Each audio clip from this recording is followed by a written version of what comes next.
Hello there, I'm David Parnell. I'm a manager here at the Arts Council, and I'm going to talk to you today about Arts Grant Funding 2027.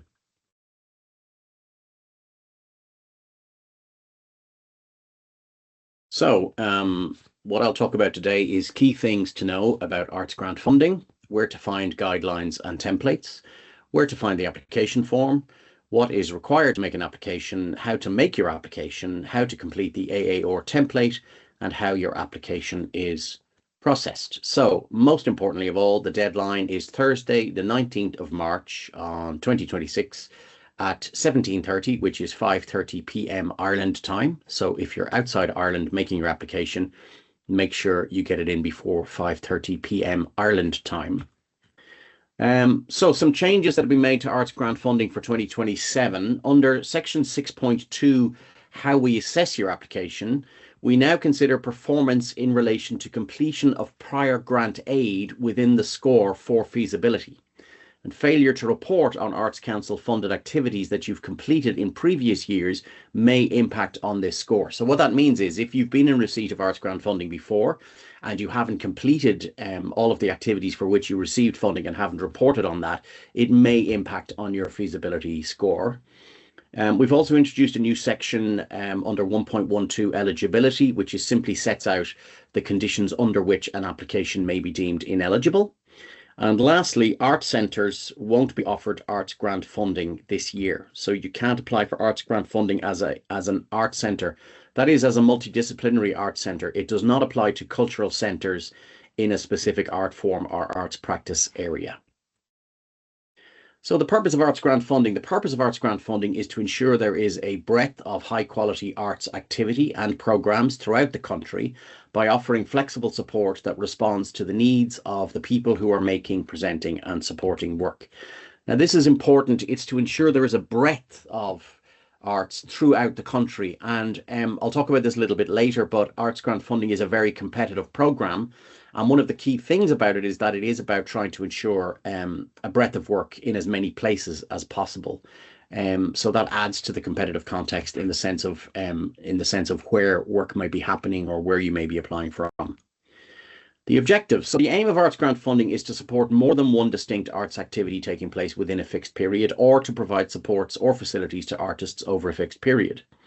Arts Grant Funding supports arts activities and programmes that either generate high quality arts experiences with the public or provide excellent services, resources or facilities that support the work of artists or the arts sector. I should have said at the beginning, everything I'm reading here is lifted directly from the guidelines. The obvious advice is to read the guidelines, and I will mention that more than once. So speaking of the guidelines, where to find them?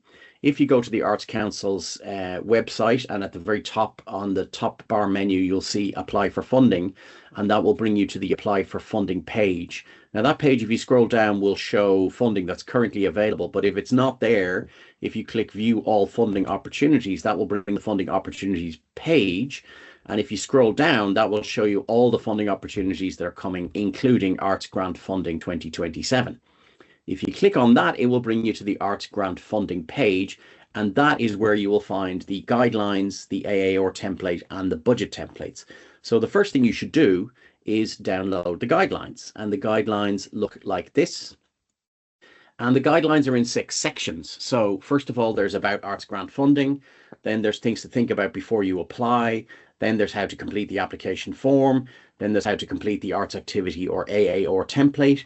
Then there's how to go about submitting your application. And then there's information about after you apply, what happens next, which describes the assessment process and how your application is dealt with. So who can apply? Well, it's open to organizations, including companies limited by guarantee, or designated activity companies or partnerships. It's also open to individuals, but if 2 or more people want to make a joint application, then one of them must act as the named applicant. Now, note, if you are applying as an individual, then you must show that your proposal involves collaboration with other artists and activities that include the delivery of public outcomes and or outcomes that benefit other artists. So in other words, you can't apply on your own as an artist simply to take the time to develop your own projects. You must be working in collaboration with others. So the period of activity, you can make an application to cover the cost of activities taking place from either January to December 27, so that's the full year 2027, or from January 27 to December 28, so that's the 2 years 27 and 28. We'll only consider a 24-month funding application where you provide significant detail of your activities for programs over the full period. And activities can take place continuously or intermittently over the funding period. So you don't have to be working continuously over the 2 years.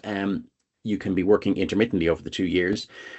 Just remember that you may be offered only 1 year funding, even if you apply for 2 year funding.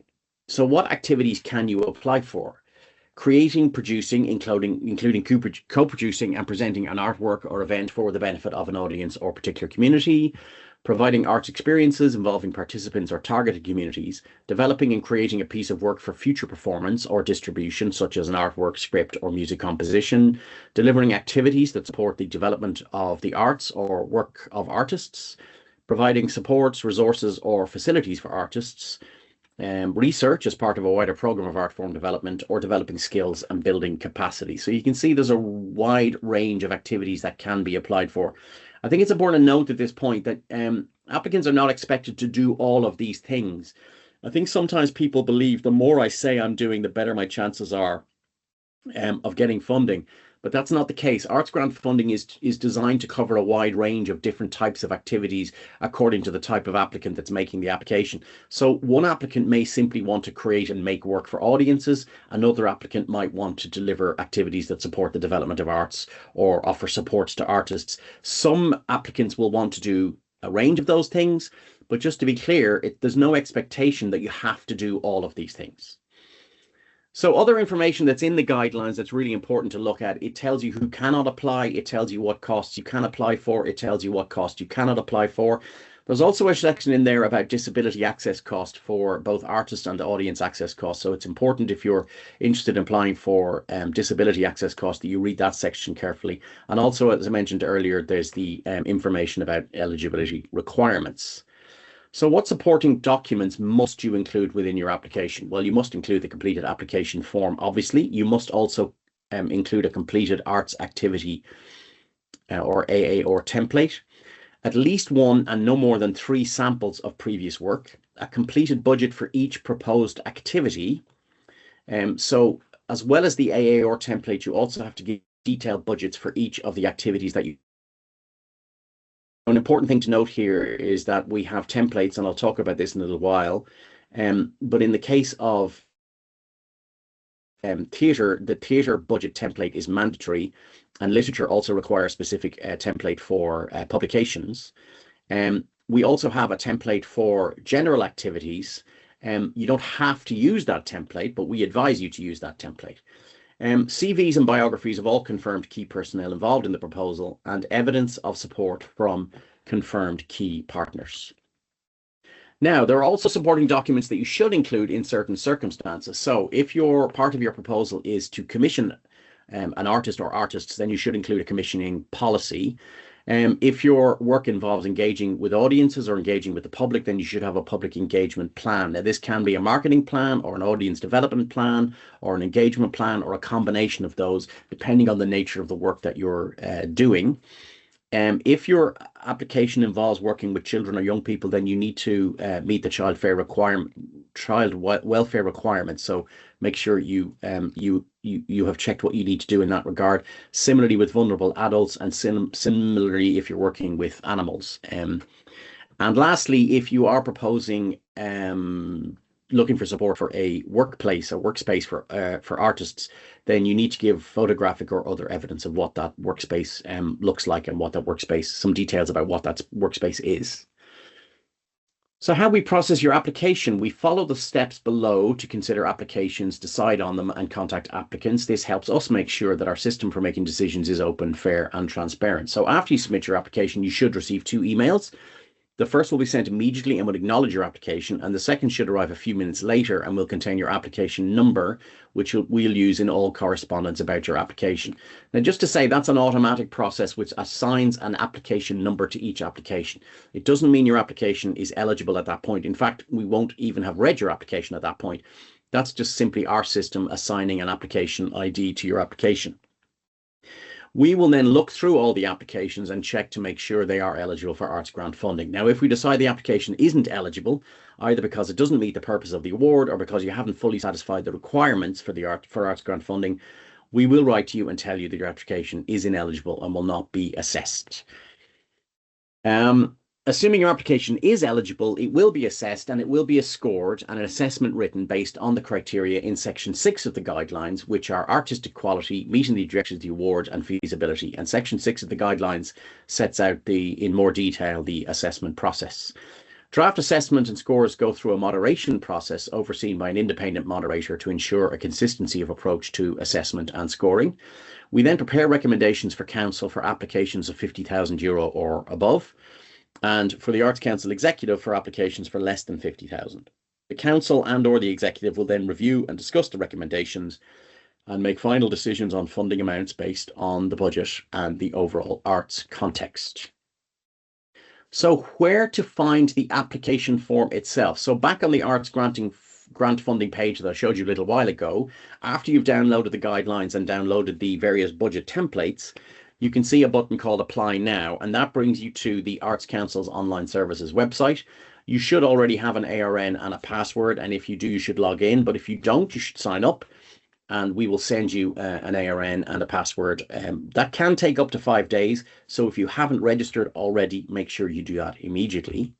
That will bring you to your funding page, and you click on Make an Application, and then it will offer you an option to choose funding programs, and any funding programs that are live will appear in the drop down menu that says funding there, and from there you will select arts grant funding in whatever arts area you're proposing to apply in, and that will bring you to the next page, which will give you a link to the guidelines, which presumably you will have already read, and also to download the application form. And the application form looks like this. And the application form is broken down into 4 sections. So there's information on how to use the application form. Then we ask you for some general information about yourself. And then we ask you for a background to your own work and your proposal summary. And then in section 3, we ask you for planned activities. And that's where you list the activities that you're applying for as part of your application. And then lastly, we ask you to describe how you believe your proposal will meet your assessment our assessment criteria. So the planned activities form is linked and matches the AAR. So it looks like this. So when you're completing the application form, you would list your activities in order, and you would give a brief description for each activity. You would list the key personnel involved, and you would list the proposed dates. What we generally recommend is that you list the activities in your order of priority. I'll talk again about the competitive context, but in general, we try to fund applicants to the best extent that we can, but due to the nature of AGF and due to the general demand, quite often we can't fund all of the activities that you're requesting. So generally, we advise that you list the activities in your order of priority. So don't forget to give the brief description of what the activity is, and then you go to the AAR template. Now, the first section of the AAR template is about core expenditure and income. Now, it's important to note, and again, this is in the guidelines, it's important to note that AGF is not designed to cover core costs. It will cover overhead, administration, and other costs directly related to activities. So in most cases, you can ignore this section, or you don't have to use this section at all, because you can include any administration or overhead costs associated with activities within the activity template itself, which is below, which is section 2 of the AAR template. And that's where you would list each activity and you would give the cost for those activities. Now, remember, with the individual activity budgets, you'll be able to give us more detail as to how you arrived at those costs. So if you want to use the core costs income expenditure section, you can, but you don't have to. But make sure that you do include any overhead administration costs within the activities that you're asking for. And make sure that the activities are listed in the same order in the AAR template that you've listed them in that template section in the application form. Now, the individual activity budgets look like this. So this is a generic activity budget, and this has a breakdown of different types of costs that might be associated with an activity. So we advise that you use this, but you don't have to use this. You can use your own version of this, but it must include this type of information. This is in part so we get the people assessing your application get a good understanding of how you arrived at the cost for each activity, but also it's part of our pay the artist policy to ensure that we can see that fees are equitable and remuneration is appropriate. So it's important that you give us those costs as clearly as you can. Now, as I mentioned, for literature publications, there is a budget for each individual title that you want to publish. So again, we strongly advise that you use this template. And then for theatre, the theatre budget template, some of you on this call will be familiar with this. That is mandatory. The theatre budget, activity budget template is mandatory for theatre AGF applications. The instructions on how to use the template are there. What I should have said at the outset, and I will say again at the end, is that if you have any specific queries about your specific art form, then you need to get in touch with your own art form team, and I'll give you some information about where to get contact details later. So general tips for applying. Download the guidelines, we've discussed that. Read the guidelines again. Complete your application form and get someone else to read it if you can. It's really useful to have someone look over it for you and sense check it. Complete your individual activity budgets, complete your AA or template. Obviously, there's a bit of back and forth there because you can't really fill in the AA or template until you know what the total cost of each individual activity budget is, and you need to check them both against each other to check that they're all matching. Gather your supporting documentation together as per the guidelines.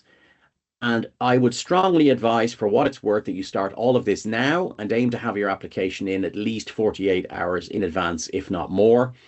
This is the advice we strongly offer. The most common problem that people encounter is not giving themselves enough time and then running into a problem and not having time to resolve it.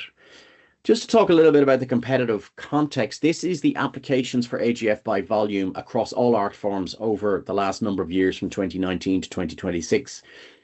So you can see that the number of applications we receive is increasing or has been increasing. And also, while the number of applications we've been able to fund has increased because the budget has gone up slightly, nevertheless, we're still not able to fund all applications. You can see there, generally speaking, the about 75% of applications get funded. So it's not too bad in that context. It's certainly not as bad as other awards that we offer. But just be aware that it is very, very competitive.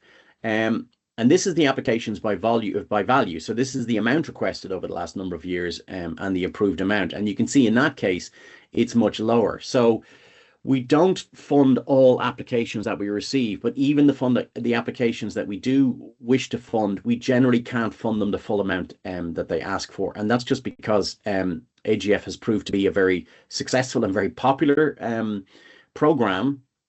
With a lot of demand across it. Even though we've been very fortunate, the Arts Council, to have increased budgets over the number of years, we still don't have enough funding to meet demand, unfortunately. This is not to try and put you off, it's just to try and focus your mind on the reality of the competitive context.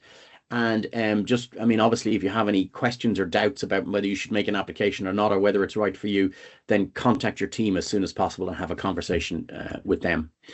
Within the guidelines, there is a table setting out the competitive context for 2026, which was, I say, Arts Grant Funding 2026. The application process was last year in 2025. So this is how many applications were received within each art form area and the number that were funded and the median amount of funding. So that's just to give you a guide on the competitive context for each art form area, because it does vary from art form to art form. Some art forms are more competitive than others. That's the nature of the thing. So our advice, for what it's worth, the best applications tend to be clear, concise, coherent, and compelling. They have all the required supporting material supplied and clearly identifiable. They demonstrate a direct link between the supporting material provided and the proposed activities, and they clearly address the purpose of the award. So strong applications tend to be strong in all of those areas. The most common mistakes to avoid, I've already talked about it, not giving yourself enough time. So if you haven't downloaded the guidelines, if you haven't downloaded the application form, do all of that straight away. Make sure you check the IT requirements properly ahead of the deadline. If you've any issues on the last day, it's unlikely we'll be able to help you. But if you contact us in plenty of time, we'll be able to advise you. What I will say is that the Arts Council is very, very used to technical issues around applications. There's very, very few questions that we haven't met before and that we can't deal with almost immediately. So don't be afraid to pick up the phone or send an email and say, I'm having a problem here, and somebody will be able to help you. Another common mistake is not reading the guidelines thoroughly. I mentioned the key changes to the guidelines this year, but don't assume you know them. Make sure you read them through from start to finish. It is quite a long document. We do understand that, but what we're trying to do there is to offer as much clarity and information as we can to help you make the best application that you can. So we really recommend that you read the guidelines thoroughly.